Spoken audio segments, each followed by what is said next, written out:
you know. Okay. I didn't want my techie talk on mic because I think it's been on mic like 3 times already. Um, anyway, Dominion me up, man. Okay, summary. We open on a cold planet known as Ultima Thule.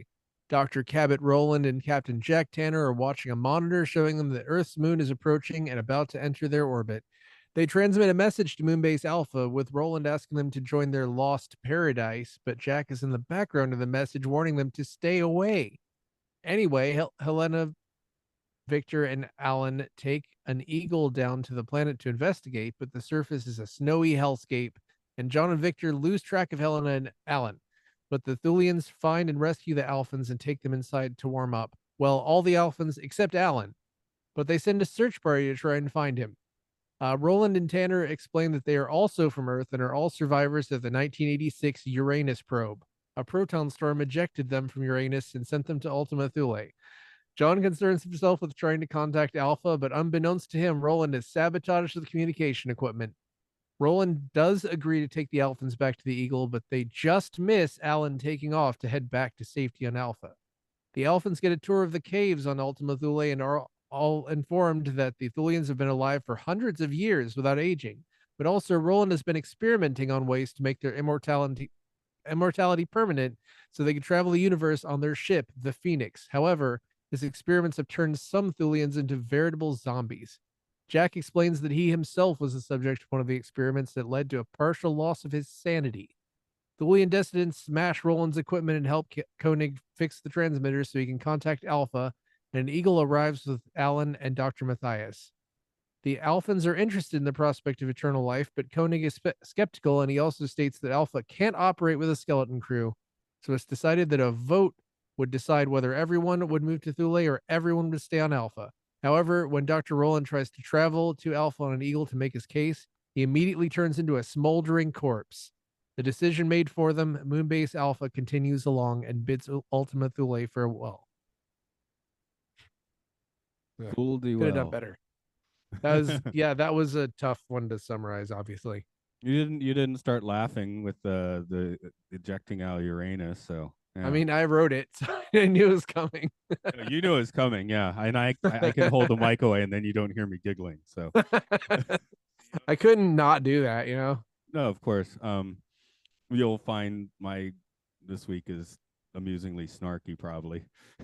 Yeah, you know what's coming. Okay, 5 seconds and I guess start it for reals. Okay.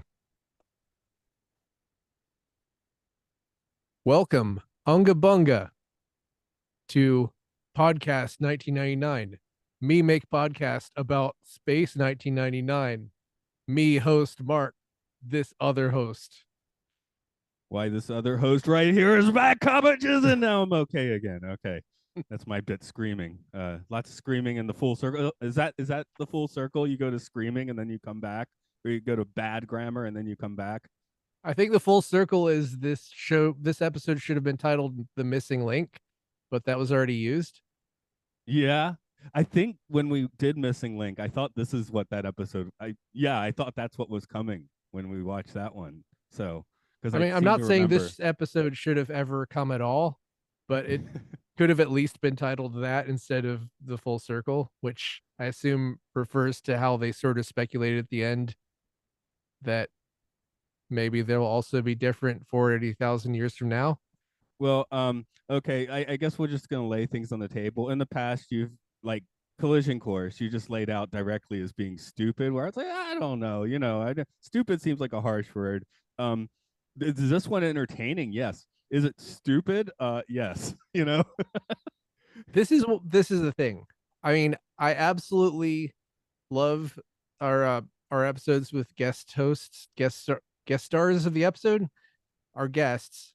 They always know more than we do, and it's always fun talking to them. And I'm sure that they're listening to these, and they're probably the only people listening to these episodes. I have started to dread episodes that were not claimed by someone because this is what they are. I Is think I this randomly assigned a couple of them, but okay? Well, still, that makes me feel better when I see someone's name under it. Then I know that maybe someone likes it.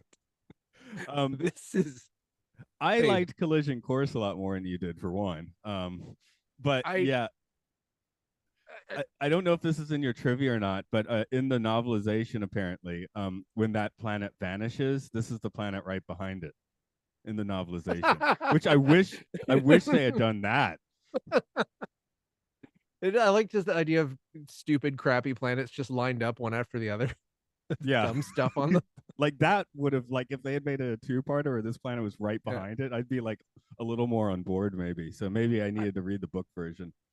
Yeah, I agree. I was entertained by this episode more than by Collision Course. There wasn't anything infuriating, but there wasn't really anything. It was just sort of if there's anything that made me angry about this episode is that they put so many bongos in the score because someone was so proud of themselves for ooh, we're gonna do caveman stuff. Unga bunga, bongo bongo. Ooh. I kind of Which is like the bongos, to be honest, but I like the Olatunji Drums of Passion album too. So I like bongos too. It's just the feeling that Paul someone is Simon's Rhythm just of the Saints, super that has all, those excited. aren't bongos, those are Brazilian percussion. I like those. Oh, okay. Sorry about that.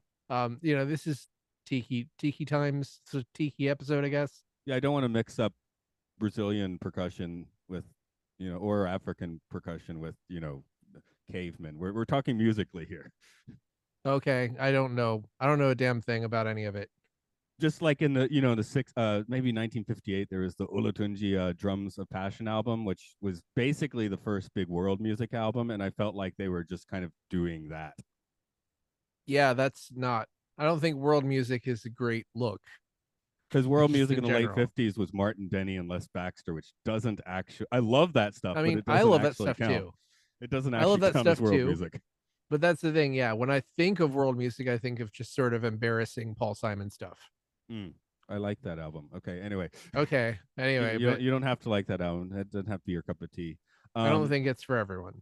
you got some Even though it's trivia. called world music, so you would think if it's called world music, it would be for everyone in the world. It's for everyone Yet, but you. everyone but me. And here's trivia for everyone but me. Guess I already know the trivia. This episode is 15th in production order. Barbara Bain preferred working within a studio, so she and Martin Landau refused to film on location. So their outdoor scenes were all filmed on stage or on Pinewood Studios grounds. The rest of the cast was actually looking forward to getting out of the studio, but incessant rain made them all look forward to getting back to the studio. This was the only episode in season one filmed away from the studio and its lot.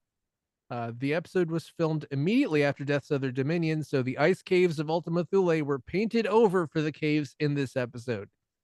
Xenia Merton ended up drunk from the brandy given to her to warm her up because she was chilly from wearing the animal skin, and she was also bitten by several insects. Also, Barbara Bain told her to take it easy on Martin Landau when she was hitting him with the styrofoam boulder, even though she thought that was kind of ironic because Martin Landau basically almost put her in the hospital a few episodes ago in Guardian of Fury when he grabbed her and shook her really hard. Anyway, our director is Bob Kellett. You recently saw his work on Voyager's Return. He will be Voyager's Return. He will be back for one more in season one after this. We have two co-writers this week who I'm having a hard time. We have two co-writers this week who wrote this with Jerry Anderson, and for both of them, this is their only Space 1999 credit. And as is tradition for the show, they were a husband and wife team. They got involved because they were friends of Sylvia Anderson, but also their script was heavily rewritten by Bob Kellett, who did not get a writing credit. Jesse Lasky Jr. was born in 1910 in New York and was actually the son of the man who produced the first full-length motion picture in Hollywood, The Squaw Man, in 1914. This feels thematically important. Even though Jesse Sr. lost his shirt in the 1920s stock market crash, Jesse Jr. eventually climbed the ranks of Hollywood and wrote many notable works such as Seven Women from Hell, Hot Blood, and The Ten Commandments. His wife, Pat Silver, co-wrote several scripts with him, including this one. And also, they wrote an episode of Danger Man. Silver was born in Seattle, Washington, as Barbara J. Carlton. I don't know why she changed all that much, but Pat Silver's pretty catchy. She's also published a number of songs for singers such as Johnny Mathis and has a long career as a story editor and script consultant. They stayed married until his death in 1988. and then they were no longer married because he Right. was dead. So Space 1999 did not destroy that particular marriage. No, just time. Time 1988 destroyed the marriage. Since most of the cavemen are our own cast, the main guest star on screen is Oliver Cotton, who is credited as Spearman. That's one word. He was born in London in 1944 and has a typically illustrious career of our Space 1999 guests. He appears in Space Precinct, The Bone Hunter, The Dark Knight Rises, Ripper Street. He voices several characters in the excellent Hitman reboot trilogy. Most recently appeared in The Last Duel in 2021. So the Cotton Train shows no signs of slowing down. Also, Aretha is an anagram of Earth. That's it. Okay. I'll do a story then. Here's that story. Do it. Moonbase Alpha is scouting the planet Retha. An away team in Eagle 6 mysteriously disappears. So Commander Koenig and Dr. Russell fly down in Eagle 1 and also disappear. More people continue to fly down, scout the planet, and disappear. Dr. Bergman, who is put in charge of main mission, back on the moon base. Hello, Norton antivirus, go away. Sorry. Dr. Bergman, who is put in charge of main mission back on the moon base, leaves his post to also search for the increasing number of missing crew. And he finds them all right. A strange mist has turned them all into cavemen and cave women. Alan Carter, down on the planet, did not work this out on his own and prepares to start shooting them dead as they've kidnapped crewmate Sandra, tied her up, and put her in fetish gear. They get Carter the memo and find Koenig at the edge of the mist. He is back to his moon-based self. Bergman surmises that the mist is some kind of time warp. The Alphans herd their caveman compatriots into the mist. Norton is back. What the? Norton won't go away. Did the mist turn Norton into a caveman too? I think so. Anyway, the Alphans herd their caveman compatriots into the mist and they come back out spacemen. Unfortunately, no one has any memory of their caveman experience, so no one really learns anything. And thus the moon careens past Retha, the Alphans always in search of a new home. Okay, I've never had that happen before, and now I have this giant. There we go. Okay, it was I still avoid just like that by not having Norton or anything else. I've never had it pop up when I was reading my summary before. Anyway, yeah, maybe one of the issues retroactively on this episode is it kind of became like two separate episodes of Garth Marenghi later on. Yeah, the Scotch Mist and the Apes of Wrath. Yeah, Apes of Wrath. Yep. like like both of them kind of like I would kept thinking, where have I seen this before? I have that in my notes. This seems familiar a couple of times. Yeah, which I mean, that's 30 years later when they made Garth Marenghi. So I don't know. Can we really pin it on this, or did they just like laser point like what they did wrong in this episode a little too hard? This is a British show, so it's not, out of the question that someone saw this and then wrote those episodes based on, what I mean? It's not out of the realm of possibility. No, but that was kind of, I mean, you heard my snark coming through a little bit in the summary, which I usually avoid, but in this one, like, okay, 7-person crew on this planet's missing. We deal with this stuff every week, so maybe they should have some protocol. So, okay, let's send the commander down. He also goes missing.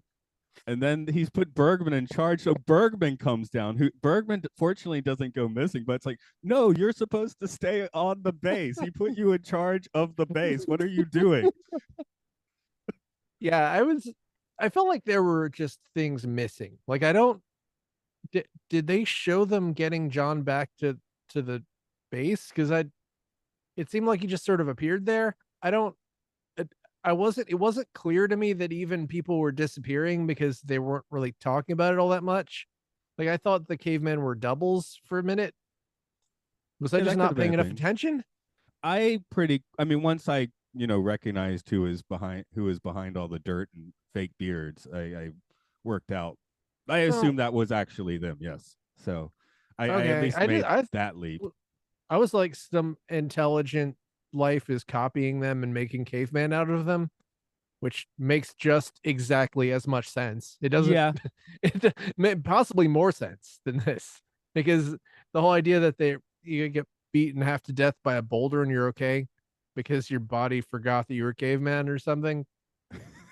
Well, Uh, he did have a head trauma thing going on. well, you know the the the clue would be that there's no cave Sandra because that there would be a cave Sandra. Well, she didn't go through the mist. She just, but Yeah, they gave but I her didn't the even really pick leopard up that the skins. mist was doing anything to them. Yeah, It the just mist was like a sort of, I don't. This might have been the book. This might have been me doing the trivia that I don't write, but uh, Bergman had. Now I got to look if it is just I figured out because if by it's the only end, in the but I'm saying novelization. during the episode itself, I was confused. Okay, no, I think Bergman properly mentions in this that it's a time warp mist, but that he just that's just a waving away. It's not like an actual explanation, you know. I mean, it's about as good as a wizard did it. Yeah, it's almost like true to form for a dumb, stupid episode. It ends with Koenig smiling in a freeze frame. Oh yeah, yeah, definitely noted that. I have a note about that. What I want to see why. Just oh yeah, um, smiling freeze frame. Okay, I, so yeah, smiling freeze frame. Where was I going with that? I am gonna say some good things about this episode too, of course, but it is just like collision course. I was kind of like, okay, I thought it was mildly interesting that this weird faith question, which made you angry, but I was mostly fine with that. Um, but yeah, here it's just like no, there's zero sense in this. The time warp also makes everyone sprout a bunch of hair and their clothes Mhm. turn into caveman clothes and what? And This feels like a first season Next Generation episode to me. Don't you? I Do you kind of feel like that? I feel like those tend to be smarter. Yeah, um, could be. It's been a here's a while. here's another thing I was thinking at the end of the episode that the book does apparently clear up. So I'm doing the Brian thing this week and bringing in the book. All right, go for it. Here it's like, okay, so there's this weird mist. Put some orange cones around it, and you can settle on the rest of the planet. You just um, have kids and you like, you been playing in the mist again, just turning stay into out of the mist cavemen. cage. You're gonna turn into a goon. Sorry, that's a little budding I foo-foo mean, thing. That might have really, been on PC. you can cut that. I don't care. Not a little budding Um, foo-foo. People know that. The reference I'm works. I'm worried that Unga Bunga is on PC. I have no idea. Oogie um, okay, Boogie. yeah. That was in the night The thing before is that cavemen Christmas. don't really do all that much. They're afraid of technology. There is, I think, really Sandra does more to caveman John than anybody does to anybody else the whole time, right? I Well, they're guess they not kind very of. peaceful cavemen. I was going to say though, I do love watching the caveman people. That's not really like my genre. You know, I'm not that into the caveman movie, but Yeah. Barbara Bain going around screaming incoherently, and then Martin Landau incoherently screaming back. That's great stuff. There was something in the trivia about like one of their kids came home from something and Barbara Bain was dressed up in a caveman outfit Oh, screaming into a mirror. it said her daughter brought her then boyfriend home for the first Yeah. time, and that's what she was in. She was covered in dirt, screaming. Which I appreciate. They really went for it here, and I appreciate that. I always appreciate that little extra effort. Oh, Um, I think her but effort, Bane's effort, came across really well. That was on yeah, screen when I heard she was doing. It, I was like, yes, of course she was. which is funny because when you look at the trivia, they're like we refuse to go and shoot on location, so they sound kind of prickly, but then they do some of the best work. Okay, let's try and I know we're jumping around a lot. The, early on, Alan gets snared in a trap. So basically, whoever turned into cavemen had time to build a trap. And then one caveman jumps into the hole. And it's like, I guess that's the spearman. One caveman jumps into the hole and like faces him in one-on-one combat, where the other two cavemen are on outside the hole staring. These cavemen are stupid. They're not good. And that hole took some time to dig I into a know perfect cube. that would have taken like days. And they do that. But like, if you catch a guy in your hole, you just stab him, throw spears at him. Don't jump in the hole and fight him one at a time. That's just Well, ridiculous. that could be their ritual, that I they guess it's established caveman 3 honor. hours earlier. But I don't know. Maybe this also they worked out this kind of general plot thing better almost 10 years later with Return of the Jedi, because it like if we change the cave into the Ewoks, I mean that kind of it turns into the last third of Jedi, not counting all the space stuff, ironically. And and I suppose the Eagles have just no security at all because cavemen are able to just break in there and take Sandra or just walk in there. I guess she didn't lock the door. I do they need locks? I mean, they need airlocks, but Yeah, you need locks. There's all kinds of stuff.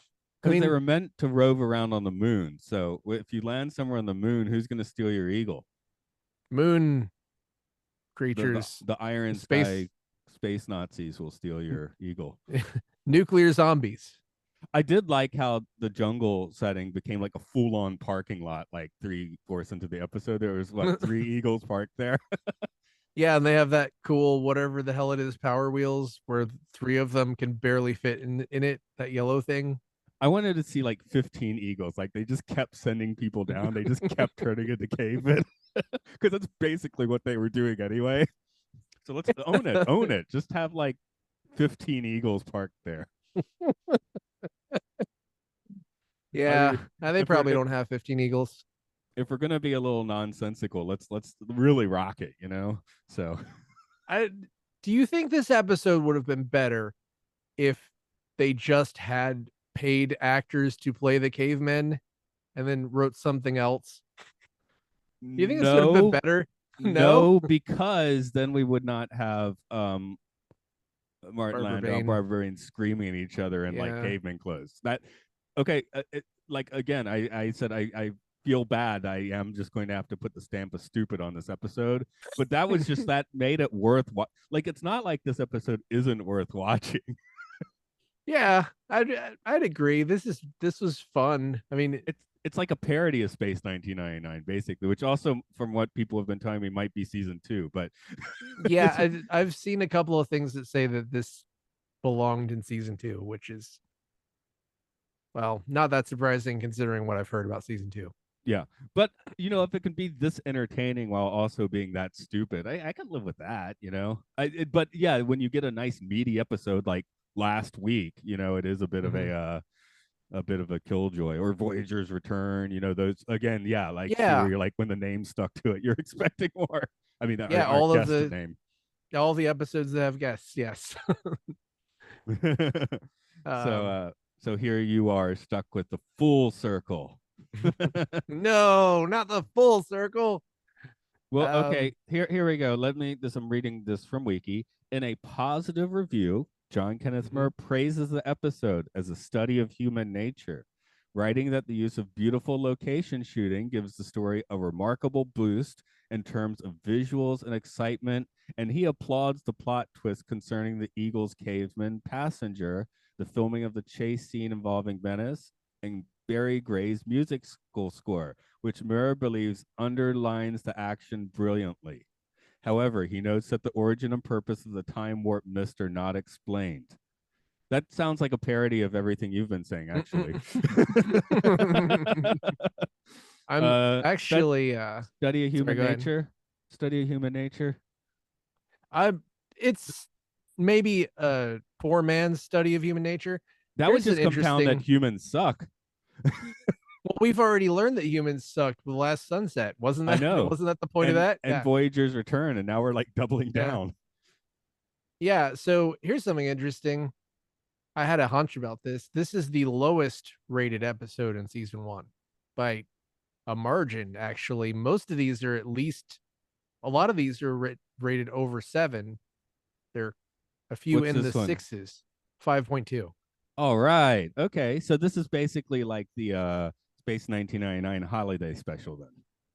Which Pretty fits because we close. have cavemen just screaming at each other, and the Star Wars holiday special has Wookiees just screaming at each other for like 20 minutes. Oh, and you know what's crazy? What's This is crazy? actually, I'll tell you what's crazy. This is the lowest rated episode of this series, period. All right. So Even we're season two is mostly a lot of them are in the sixes. so we found ourselves in Spock's brain, which, to be honest, I like Spock's brain. But yeah, it is. It's a Yeah. stupid episode. There's stupid Star Trek. Um, Yeah. Well, yeah, there's stupid Star Trek.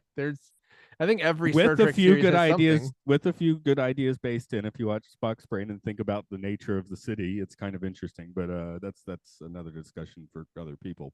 Um, Yeah, stay this tuned one for our Star Trek podcast, the celebrating 1,000 different Star Trek podcasts. that you're the millionth podcaster. That could be the name of it. I hate that, I just like mainlined Voyager, and I a couple of times I was like, wow, I'd love to talk about this. And I'm just like, what are you talking about? You can't talk about this. You cannot make a podcast about this You could call ever. you could call the full circle. See, I was about to call it missing link. You could call the full circle sort of their threshold, I guess. Except that the science and Yeah. threshold at least like had a little more basis in something, where this is just, oh, there's this weird timey-wimey mist. This is lacking. The thing about Threshold is that it has that ridiculous gut punch of Janeway just being like, "Yeah, we had sex." And babies, lizard Yeah, what babies. makes you think that you initiated the lizard sex? But And just the, I, anyway, that at least had going for it. Okay, once you break the certain barrier, you're going to be everywhere all at once, not like mm, Michelle Yeoh, and you're going to turn to a salamander. So well, that's the only thing. Honestly, the worst thing about Threshold is that there's an episode about 2 seasons later with a bunch of dinosaur people that know about Voyager, and I wanted that to be like, oh, they were the society that were Tom and no, they were Janeway's actually just kids. dinosaurs, Yeah, they're just dinosaurs. It's like, damn it, they can't. They dinosaur people. they so quickly just wanted to bury that in Tuvix when there were a bunch of times they could have brought those episodes up. Anyway, now we're just doing a Voyager podcast. Yep, That's now for we some. are on it. Well, That's for just our because friends to do. I think the full circle does have sort of that strain of insanity that would fun insanity that would later show up in Voyager in Yeah, particular. that's the whole tradition of doing just wacky space adventures. I mean, I guess this is a good episode to just get, if you are going to get, blackout drunk or eat all the gummies and watch a Space 1999, this is the one. Yeah, if you're getting home from the tiki bar, you're drunk. This You is just a want to feel like you're seeing the guys who white people stole their culture from, and I don't know. it's a 5 gummy episode, I guess. I So, think I think cavemen are white people, especially oh, in this episode. did we talk about Literally, what happened to the gummies in Japan over the past month? were they banned or something? Yeah, there was a guy that at a festival in Tokyo, he had some and he thought they were good, so he just started handing them out to people without telling them what they were, and then like a dozen people like flipped out and went to the hospital apparently, and now they're illegal. See, there's the whole meme where it says like, "Don't worry about people handing out edibles to your kids for Halloween. There's no way I'm sharing my edibles." And the thing is, Japanese people are so nice that they just will hand you edibles, and then Yeah, that's why they're banned because yeah. you guys are too nice. Well, I don't know. I start thinking if they did send in a narc to start handing them out. I wouldn't honestly. I wouldn't even give multivitamins out to kids. To hell with them. They could buy their own pills. No, I I know. wouldn't give them Flintstones vitamins. I know. Teaching kids, it's like basically if a kid hands me something wrapped, I'll eat it. If it's not wrapped, I'm not eating it. Well, you're in the right country then. Yes, yes, that's true. Well, that's the other point. Most of the stuff is wrapped. So if someone's like, if you have a 7-year-old handing you something random, you're like, I don't think I want this. Here's a poop. Yeah. What about, but I mean, were the edibles that the guy was handing out individually wrapped? Because I still think that would be the case. I doubt it actually, but Okay. I don't know. Anyway, It that could was go in the either way. news, so Yeah. Well, I haven't been back to Donkey for months. I don't know what their current CBD, the Donkey being a discount store that has that sort of stuff yeah. in Japan. So but the listener doesn't. Don Quixote Yes. tilting at multiple stories of department store. Yeah. I don't So I don't know. know. Maybe the mist gets you high, and that's why you're a caveman. So, I think um, the mist is this weird plot device I because they guess had it. fog machines lying around. Yeah, like would this be better if they came out with caveman sensibilities, but they still look like the Alphans? Would that be? I mean, that would be more sensible. Then their brains would just be wrecked by this thing, you know? Because I it's think just like literally anything would have been better than. I mean, anything would have been more interesting than this. Say they all turned into Victorian England or something, but that just would have cost more. It feels cost cutty, for I lack of did. a different. I did find it funny when you mentioned that our stars did not want to do the on location work because I started noticing very quickly. Oh my God, they're actually outside, right?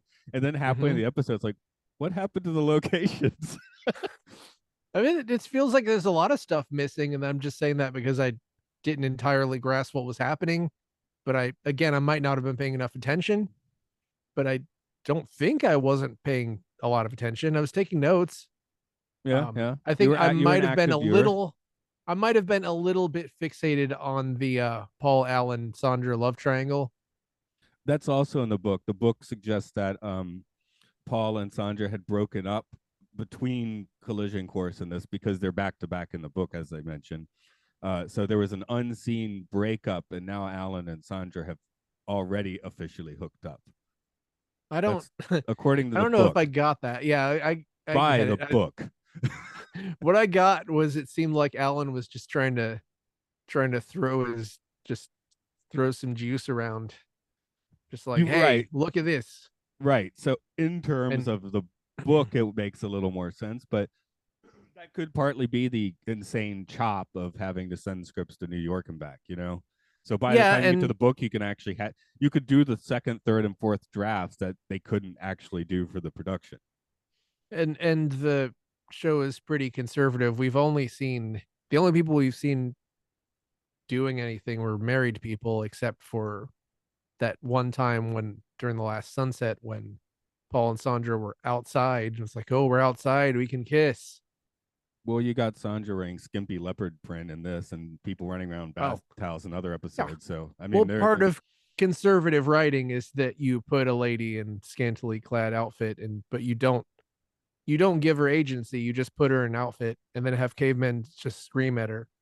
and the That's wiki said she kept having wardrobe malfunctions too, because they literally did just say mhm. give her a piece of leopard prints and make something out of it, because they didn't want it to look like made properly, like Raquel Welch or something. They wanted to really feel like something a caveman would have, Yeah, I bet they wanted to feel something. because they really were striving for authenticity in this episode. Yeah, like a real I mean caveman. that's gonna. I mean, not to sound like the dirty old man, but all I remember is this is the episode where Sandra runs around in leopard print. So I'm not gonna say I didn't enjoy it on some level, but it also was just depressing on right, another level. okay, yeah. The Um, title again. I have every time I'm thinking of the title, it's missing link, and this is the full circle, which sounds like a good episode. I maybe a better version of this would have had Sandra and caveman Helena just straight up fight for the entire episode. You could rip off the Star Trek fight music for that. That'd be great. Yep. So that music should be in everything. Yeah, it probably should be. I have used that I've used that music in like 10 different live shows. Of course. So, do you have any other big observations in your notes you wanted to throw out? Well, when was it John who threw a caveman into a fire? That was awesome. Yeah. When a caveman throws a caveman, see, it's hard to tell who they are unless they do close-ups. When a caveman throws a caveman into a fire, that was awesome. Okay. Uh, It I doesn't like matter the who it little, was. I like the 6-wheel yellow Power Wheels vehicle. I don't know if Right. that I didn't find any trivia about that. I thought it was cool. It's very weird how they solved the whole mystery by finding out that the caveman had caps on their teeth. But I guess Hey, that's that makes something. sense. I have Does caps it? on my teeth. I But have a like crap if up your on my body cap. changes into a caveman body, but then it changes back like nothing happened, Oh yeah, then why why'd the would you cap still stay have the there? teeth? Yeah, their That doesn't clothes make any changed. sense. We found a plot hole finally in this episode. um, Oh God. Yeah. This, I'd say this is at the very least fun to talk about. Here we go. I like when it was that Kano that goes to the planet, and he's just obsessed with Yeah, lunch. He's it's just one like, of the when's few lunch? times that Where's Kano lunch? gets to leave Moonbase Alpha. It's a weird thing where he's And not then on. he's very excited when lunch is there. So he doesn't care about any of the missing elephants. He's totally thinking about lunch, which I thought was funny. And I thought it was funny. I wasn't even thinking that much about the Victor should have stayed on Moonbase Alpha, but the part where he's just waking up from taking a, you know, whatever nap in the middle of the forest in a sleeping bag, and he's just sort of whistling and humming and having a Oh great yeah, time. I might notice That that was what I was Victor just loves thinking. camping.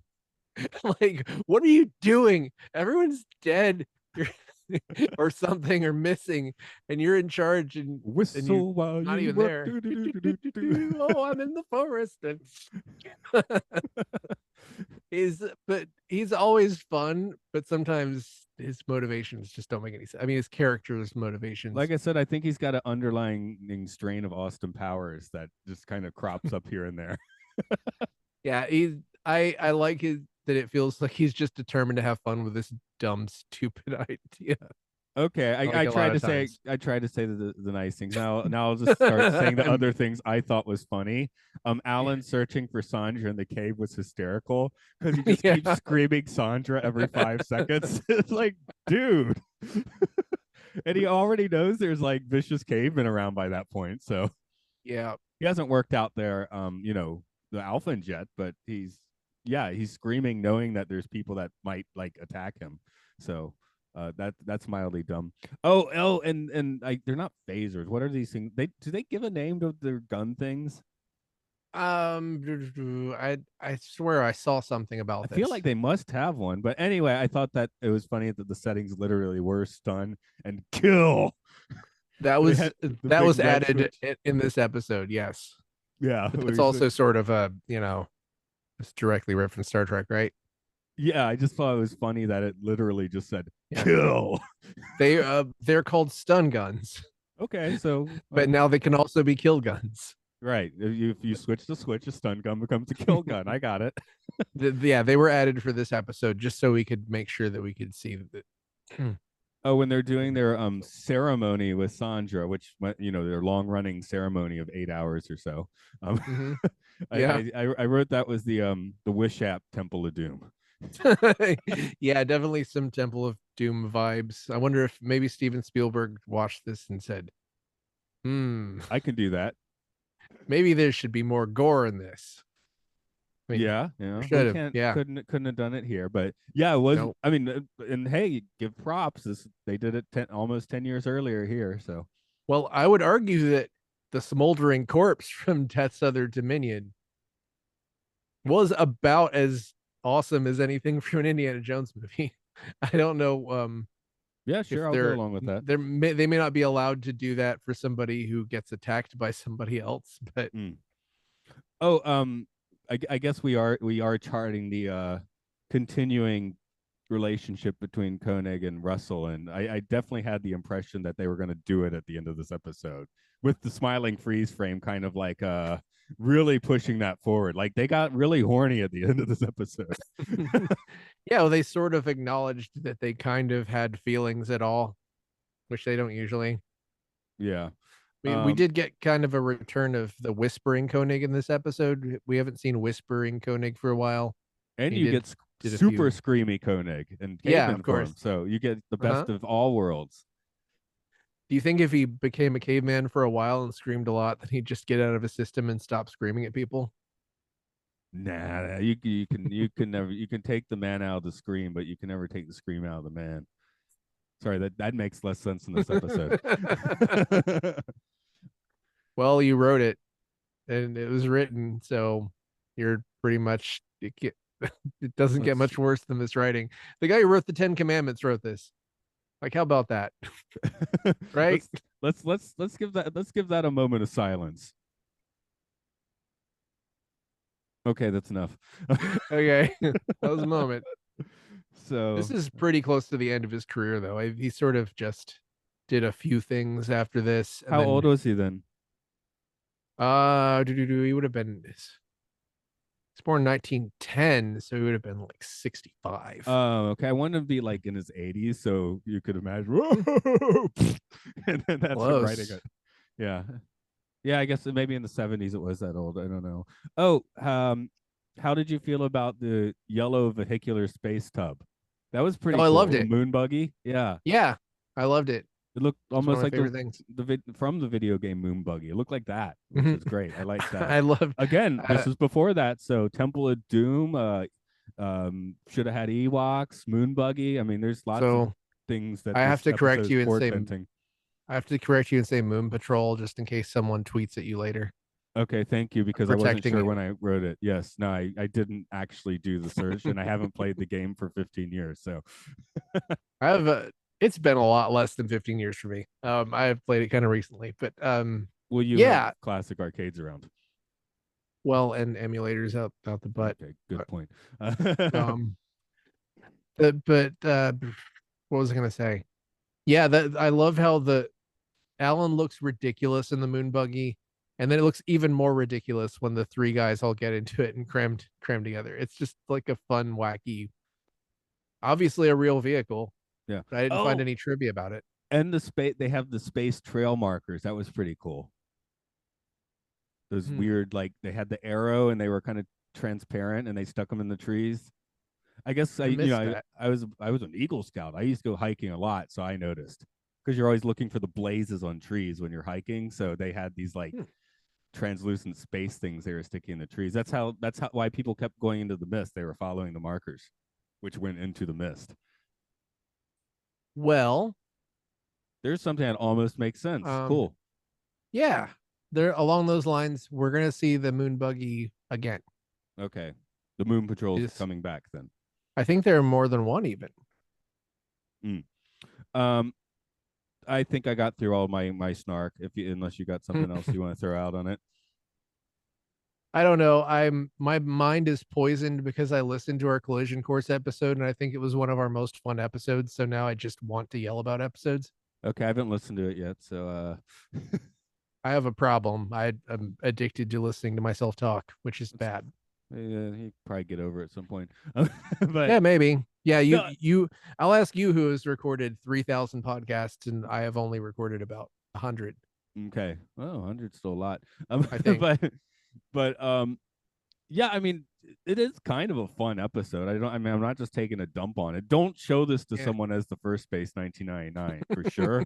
Um, go for a smarter one. This is totally skippable, but it's fun. I I don't hate it. Is it It's just the what is the most fun episode? Because this is in the ranking for the most most fun episode. I think Um, the most fun episode is The Last Sunset. I was going to put that Me out as personally, possibly being the actual winner of that title. Um, because that just I mean, possibly Death Southern Dominion is the most fun episode. One of those two, I think, would be the thing about this episode is that there's not a whole lot to hang your hat on. I think for an episode to be fun, you have to feel like there's some stakes, probably. right. Well, in our for our question, how much of this is a existential dread? How much is sci-fi fun? This is my first one. Well, it's just 100% sci-fi fun. There's really no Yeah, dread here.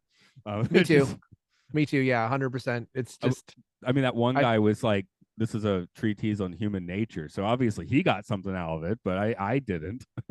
it didn't make enough sense for me to to feel any dread, and also it's one of those things where the thing that really sealed it was that everyone's injuries just healed when they stopped being cavemen.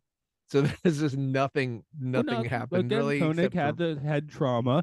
Russell was taking care of yeah. people in med bay after being a cave woman an hour earlier. So Yeah, it felt so low stakes and sorry, so that was my other bit of snark. They just sent her yeah. straight back into being chief doctor after being a screaming cave Yeah. woman that almost murdered a crew member. And really I don't think that this is I don't think it would take any of this to make people wonder what would I be like if 40,000 years ago?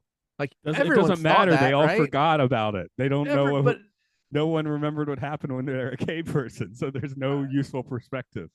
I feel like that's part of being like a 10-year-old is just, wonder what I would have been like as a cave person. That's not even really profound. It's like, what would I be like if I grew up in Russia instead of the US? I mean, I'm not trying to throw shade at Superman or anything, but that's not, you can do something with that. Well, they got But the Red this Sun episode, comic book, I know, which is better than this, right? I think it is. I've but never is read it it. as fun? Probably. Mm. I haven't read it. I'm sorry. I watched some of the animated thing and I thought it was okay. Radio. Yeah, but this doesn't it doesn't ask a compelling question and it doesn't answer the question.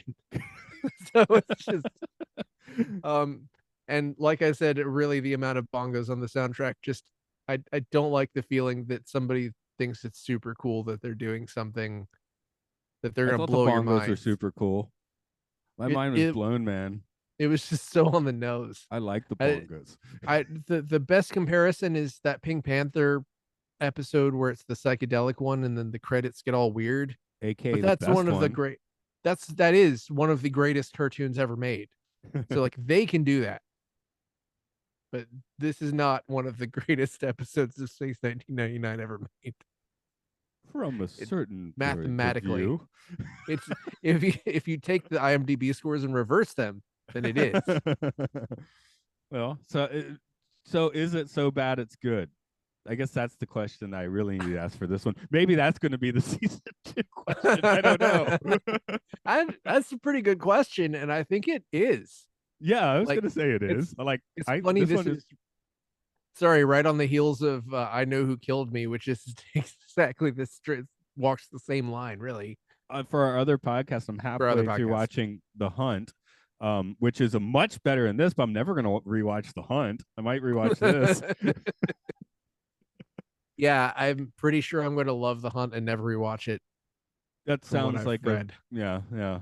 Spoiler for a different podcast, I guess. And you have well, not a Well, spoiler for you you know because you what? haven't started. Yeah. You should listen to the podcast, Oh, the why other don't you tell podcasts, us about those? such as the one we were just talking about is Films and Filth, the Citizen Kane of podcasts. Hey, we're back on the list. We're not on strike anymore. Um, check it out. We're going over the top and bottom 100 movies and rated IMDb. Um, all of them are rated either higher or lower than this episode we just talked about. Other podcasts you can check out include Luke Loves Pokemon, where Luke talks about different family Pokemon, Game Show, the game show about games, Occult Disney, going over the connections between Disney and the occult. Uh, Time Enough podcast, going over the Twilight Zone, also no longer on strike, and Hyrule Field Report, going over Legend of Zelda: Tears of the Kingdom. And you can find all of those podcasts at patreon.com/podcastio. I mean, you can find links to them. You don't have to go to Patreon to listen to them, but you can find stuff on the Patreon and also give us money because we need money. You So can we can hear Mark buy, and myself talking about synthesizers for like 20 minutes and then me bitching out my microphone for like 20 minutes. It's great. yeah, yeah, they'll make you want to give us money just so we'll stop talking.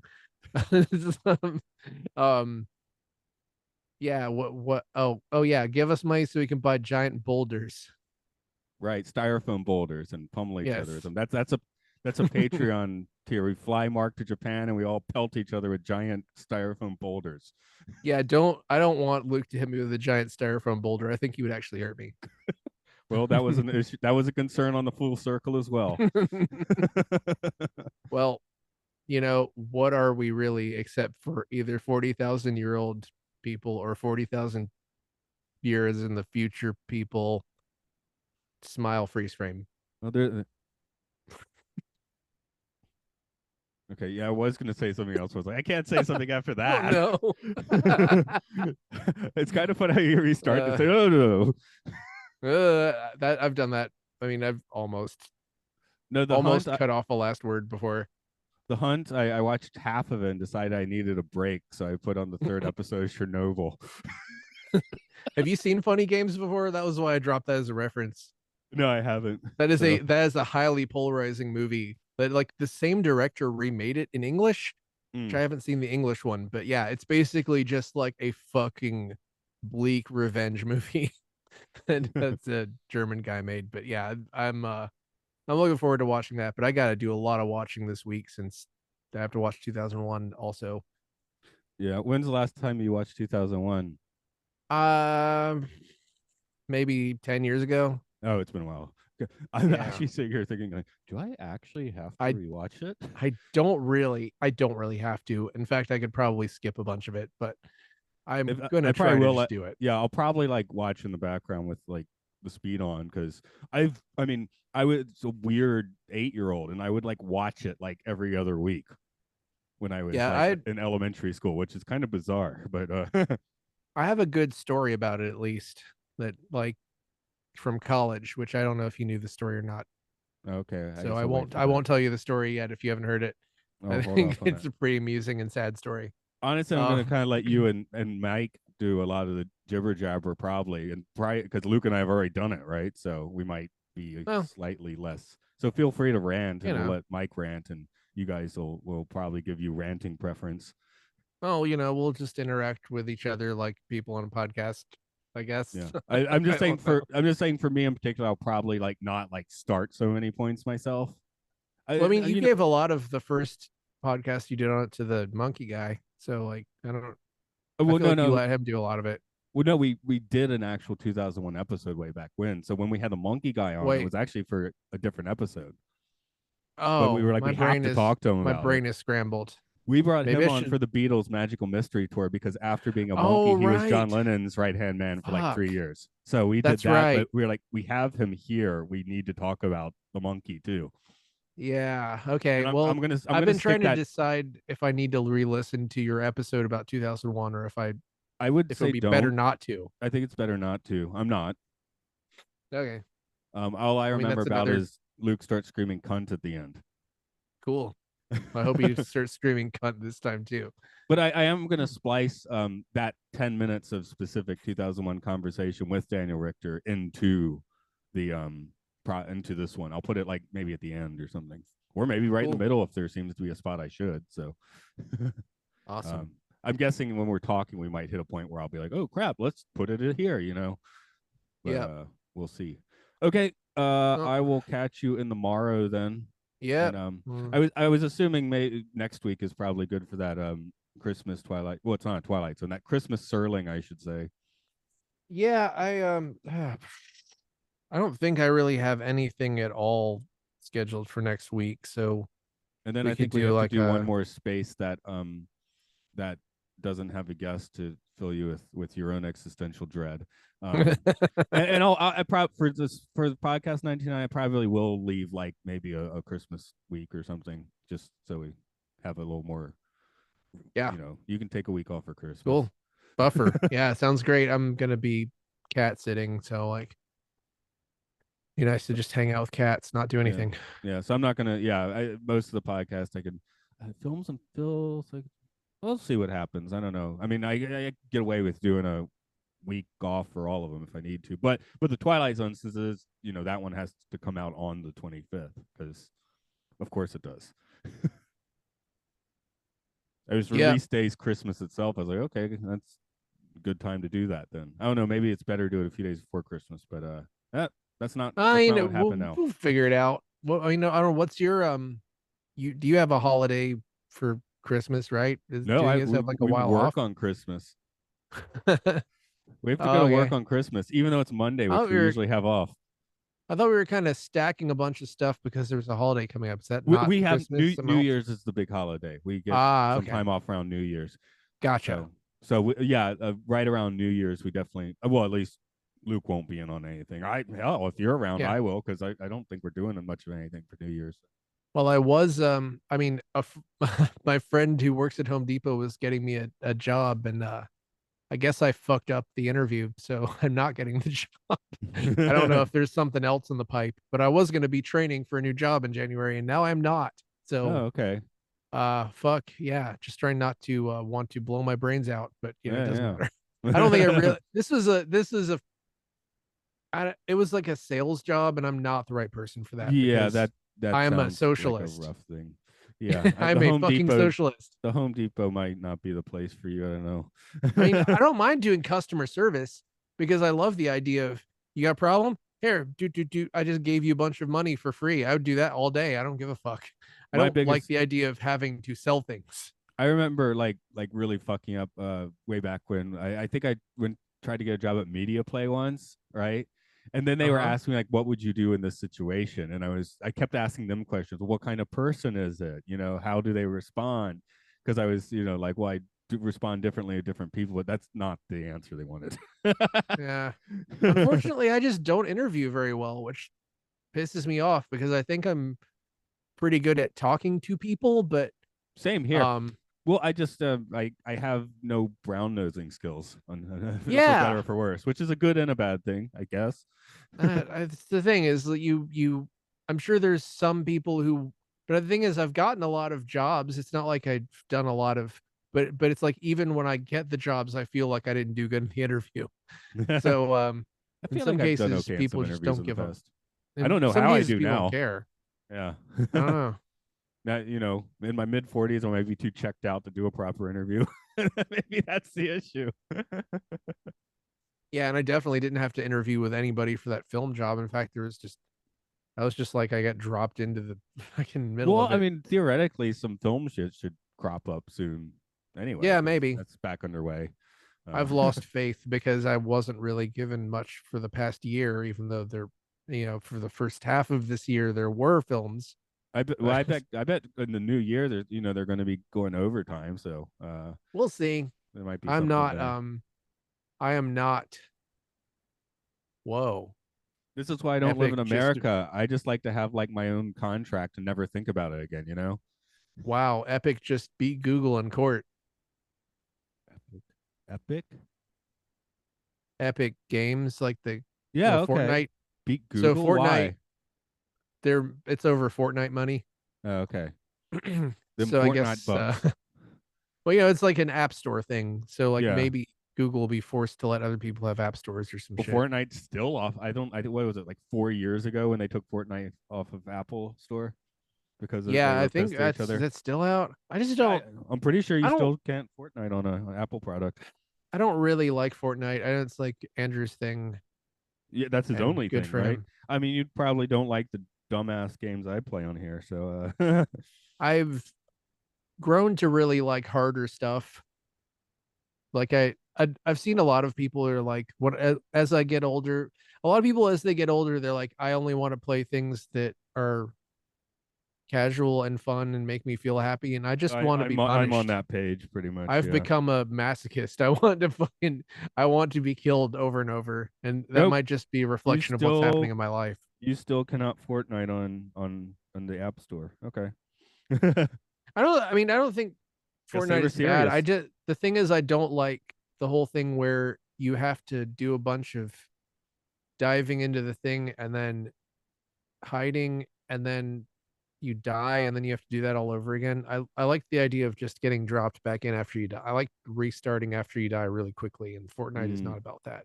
And that's I guess a little petty grievance I have with it.